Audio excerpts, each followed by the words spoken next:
Radyo Sagara News.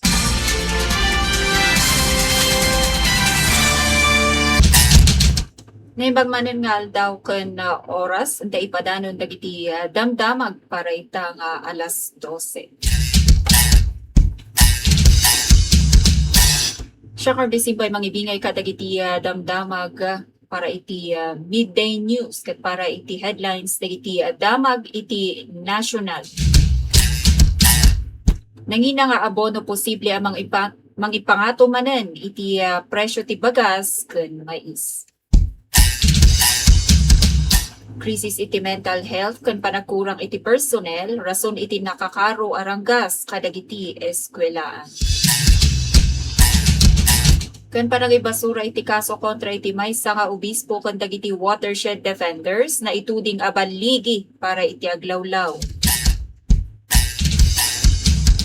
Itibot headlines dagiti damdamag iti Rehiyon Cordillera ken damdamag lokal, Project Biag inyuswa ti Department of Health Cordillera para iti natatalged nga kalsada iti rehiyon.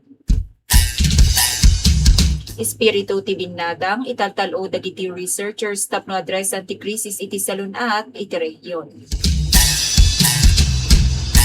Dagaan nagtaudan ken tradisyon, maaramid at tarabay iti pangkabyagan dagiti agsubsubli nga indigenous peoples, overseas Filipino workers.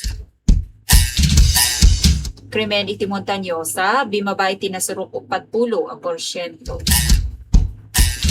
Panaggato iti dagiti ranggas may kontra iti babay ken ubing iti probinsya, tinutukan ti lokal a gobyerno. Baro nga estilo ti panagpaado iti taraken a baboy na ibingay kadagiti lokal a mannalon ti Montañosa. Proyekto a pabalay ken pang iti kapya, prioridad iti baro a plano ti panagduras para iti probinsya.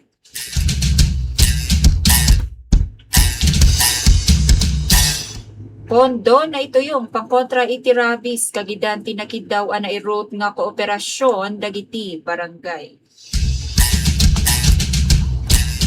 Libre asakay para kadagiti estudyante manipud iti naadayo a barangay na yuswat iti may ka-60 nga anibersaryo ti Sabangan. Panagdonar iti dara ken medical outreach dabaligian na iyasideg kadagiti residente iti barangay Patay.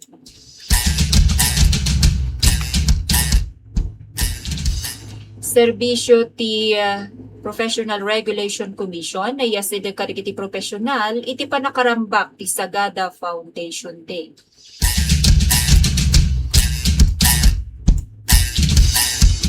Ket para iti ulo dagiti wenno detalye dagiti damdamag. Dito'y pagilian tayo nga Pilipinas, nagbalaag ti Business Monitor International wenno BMI, maysa nga unit ti Fitch Solutions, a posible ako marumanen ti inflation iti pagilian gapu iti manamnama, panagbaba ti produksyon ti pagay ken mais. Sigun iti report, ti agtultuloy ang nangina presyo ti abono ken dadumapay nga farm inputs. Iti entero nga asya ti mangidurduron kadagiti lokal a mannalon, iti asya bawasan ti panag-usar ditoy.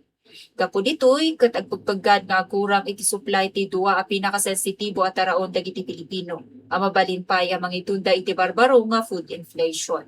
Iti madama ket mangyar aramid ti gobyerno iti adang tapno malakdan ti panagnato iti presyo kadagiti kadawyan at agilako kalpasan ti agsasaruno nga krisis iti supply ti bagas ken nateng iti pagilian.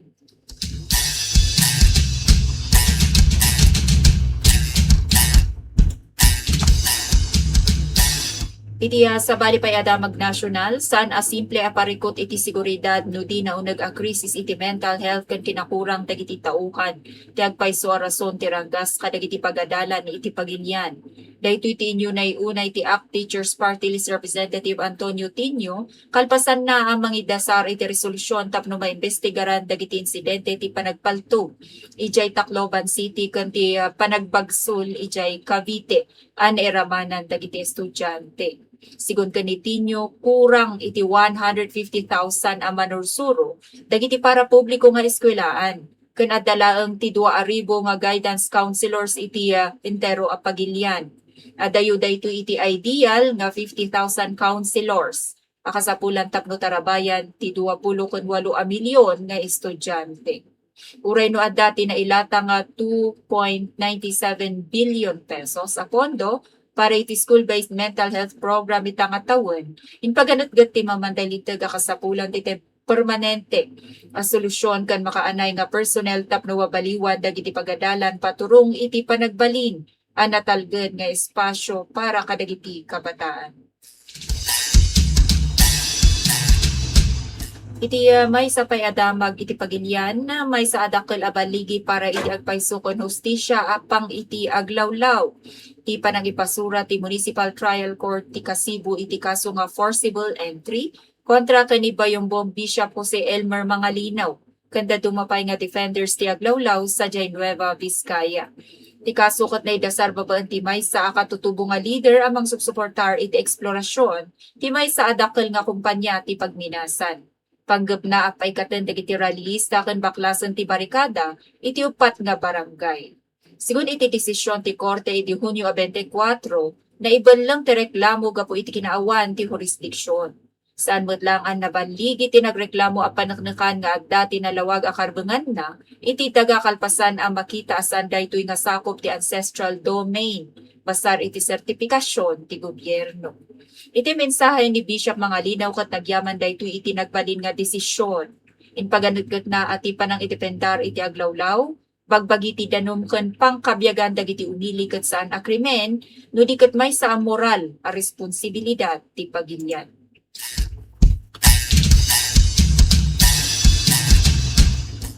Para apo iti detalye dagiti damdamag iti rehiyon Cordillera ken damdamag iti lokal.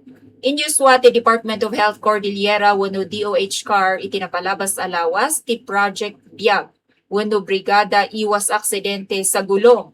Tapno paertengan ti pagtalgadan dagiti kalkalsada iti entero nga rehiyon. Inbingay ni Dr. Shelly Aral manipud iti DOH-CAR apanggap ti proyekto nga pagmaysaan ti puwersa ti nagduduma nga ahensya akas iti Department of Transportation, Department of Public Works and Highways, Department of the Interior and Local Government ken ti Philippine National Police tapno adresan dagiti aksidente iti dalan nang runa kadagiti mountainous areas iti Cordillera.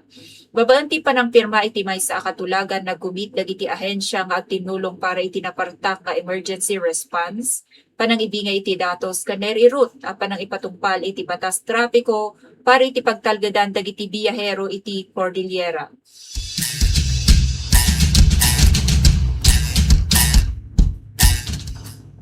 Naimpay dagiti damag, nagkaykay samet ti dandanita lugasot nga managsukisok ken tagapanday iti linted.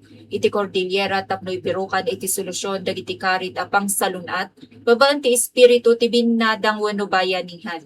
Iti naangay nga may kasangapulo ken upat nga Regional Health Research Conference sa Benguet State University, iti napalabas alawas ket inyunay-unay dagiti opisyal at ti kolektibo a pigsa ken inobasyon ti tulbek tapno mapunuan ti panagpurang iti serbisyo nga medikal ken matulungan dagiti kasapulan nga komunidad. Daytoy tinawen nga aktibidad ket nagbalinmet lang nga entablado para kadagiti baro nga student researchers. Tapno ibingay dagiti panag-adalda amang panggap a direkta may patungpal kadagiti lokal a gobyerno.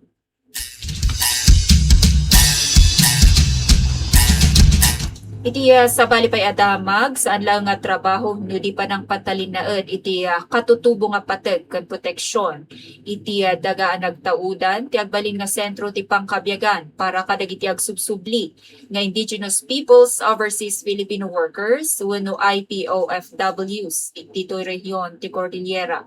Iti sidom ti nailaylayon nga agreemento baban iti Department of Migrant Workers Overseas Workers Welfare Administration ken daytoy National wenno NCIP iti rehiyon na ket napirmaan iti napalabas alawas insigurado dagiti ahensya nga amin tulong pangkabyagan ken negosyo may patakder para kadagiti daytoy umuneg iti pagilian nga OFWs ket may basar iti Indigenous Knowledge Systems and Practices uno daytoy mauwagan nga IKSP. Dagitoy da tradisyonal nga kaamuan ken linteg iti ugali. Malaksik iti tulong nga pinansyal, may patungpal met lang dagiti programa amang address iti emosyonal ken kultural nga epekto anabayagan anang isina iti maysa nga katutubo iti bukod na nga ini bukod na a komunidad.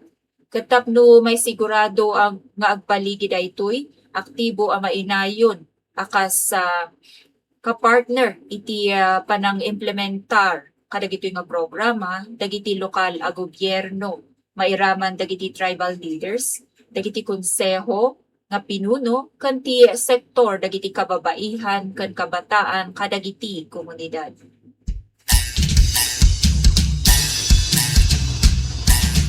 Dito'y Montañosa ket dakkel a baligi para iti tungtungan iti kapya ti nailista ti Mountain Province kalpasan nga binmaba iti 40 na surong a porsyento ti bilang dagiti krimen iti probinsya ti Montañosa iti napalabas ang 3 nga bulan.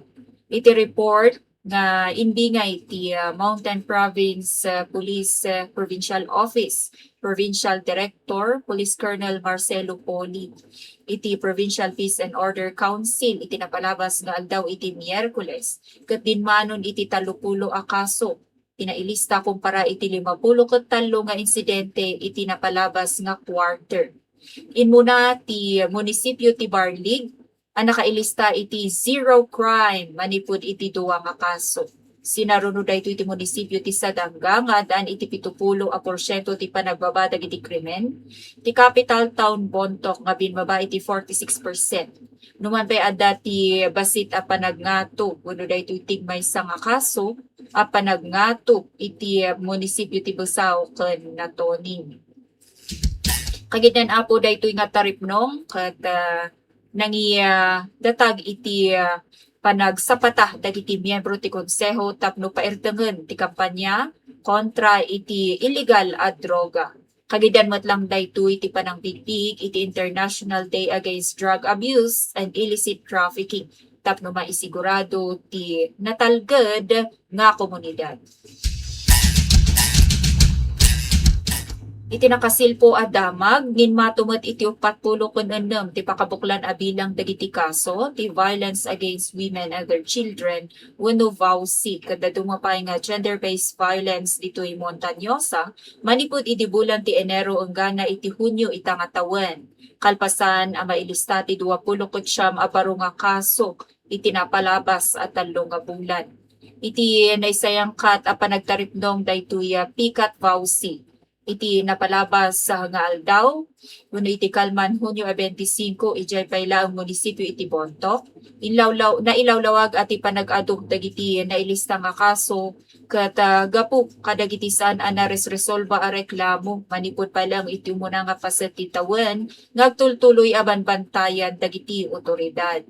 Maibilang kadagiti na-record a pananglabsing ket ti pisikal, emosyonal ken pangkabyagan nga panag-abuso. Pati dagiti kaso ti pananggundaway kadagiti minor de edad ken elders.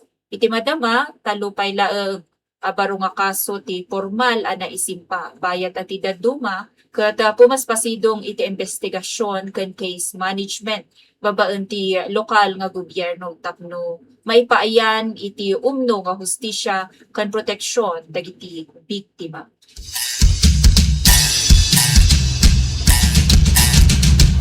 Iti sabali adamag lokal tapno mapangato ti kalidad ken mapapartak ti produksyon ti karne ti baboy tinmasidong iti maysa a nairot a panagsanay iti artificial insemination wenno AI dagiti hog raisers ditoy Montañosa.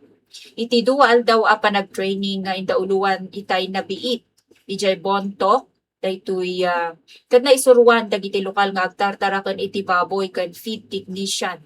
Kadagiti moderno at teknik akas iti semen collection.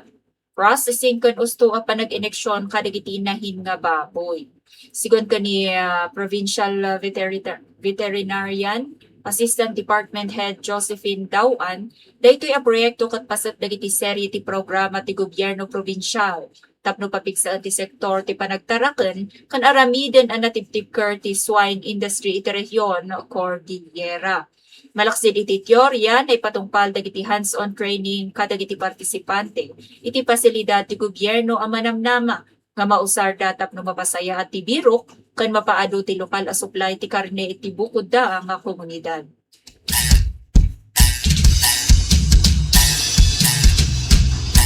Naimpay dagiti damdamag ditoy probinsya ti Montañosa dakkel a pondo para iti kapya pabalay ken panagsagana iti kalamidad ti nakasimpa a sumrek iti probinsya kalpasan nga aprubaran ti Provincial Development Council wenno PDC dagiti tulbek a programa para iti Mountain Province.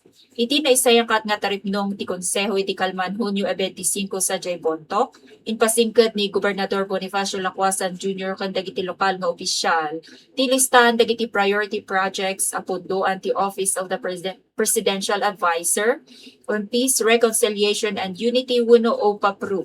Pati dagiti proyekto manipod iti National Housing Authority wenno NHA ken Disaster Risk Reduction Office. Malaksi dito ikat na aprobaran met lang Supplemental Annual Investment Program para iti taon 2026 amang isigurado ang napardas ti panakaidanon dagiti serbisyo iti tao.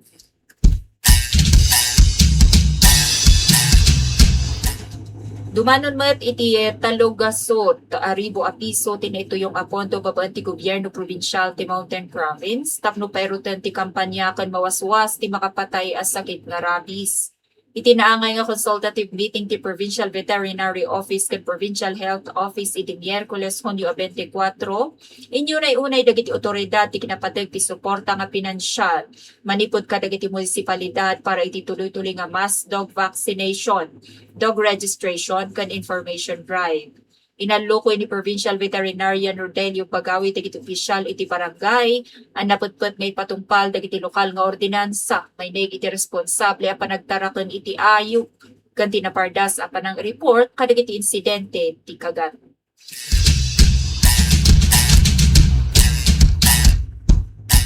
Antay dapawan daytoy kabangibang tayo ang munisipyo ti Sabangan. May sa adakal nga ginawa ti agururay kadagiti residente ken estudyante iti munisipyo ti Sabangan.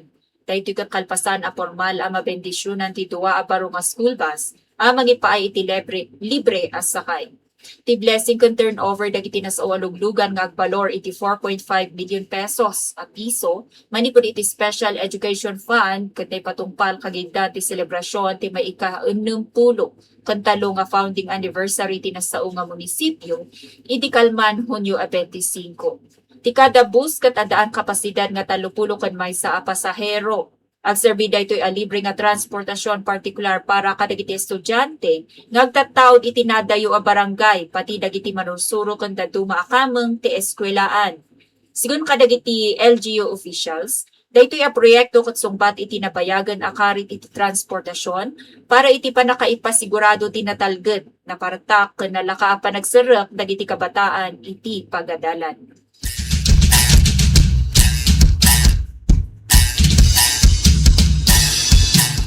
Dito'y met sagada, naipan iti mismo a barangay ti patay ti programa nga puro kalusugan iti napalabas alawas babaan ti panakitinulong ti Municipal Health Office.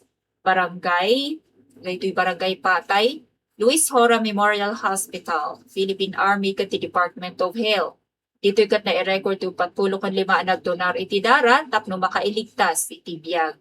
Malaksin iti blood donation na ilista ti 60 a pasyente na ipaayan iti libre a konsultasyon, bayat iti daduma ket pinmasidong iti blood sugar count, blood typing ken screening iti reproductive health. At dapat tinaserbisyoan iti libre nga pukis anapan iti 25 a bilang ken dagiti nagparehistro para iti programa nga yakap ti PhilHealth. Sigun kadagiti organizer ti baligi ti aktibidad ket pamanaknak ti importansya ti panagkaykaysa dagiti nasabasabali nga ahensya tapno maisigurado at iti kalidad a panakataripato pang iti salunat ken serbisyo ti gobyerno ket nalaka a maartap dagiti umili iti komunidad.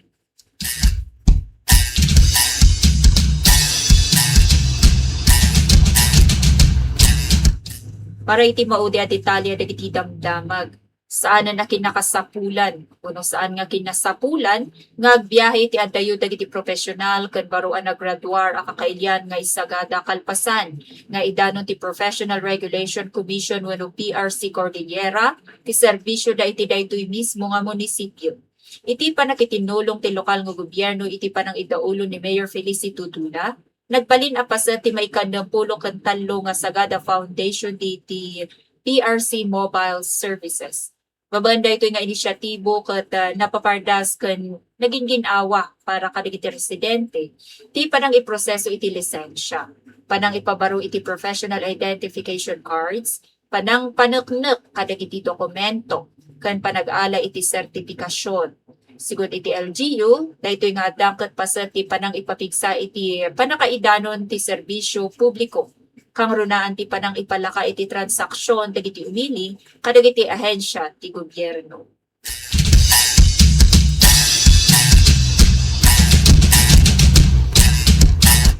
Tayta ti pakabuklan dagiti damdamag para itangal daw iti Biyernes. Siya pala ang nisimbay, manen naimbag nga oras, naimbag nga aldaw, kan advance happy weekend. Isnan amin ay mundedenge, idwani ay oras. Happy lunch.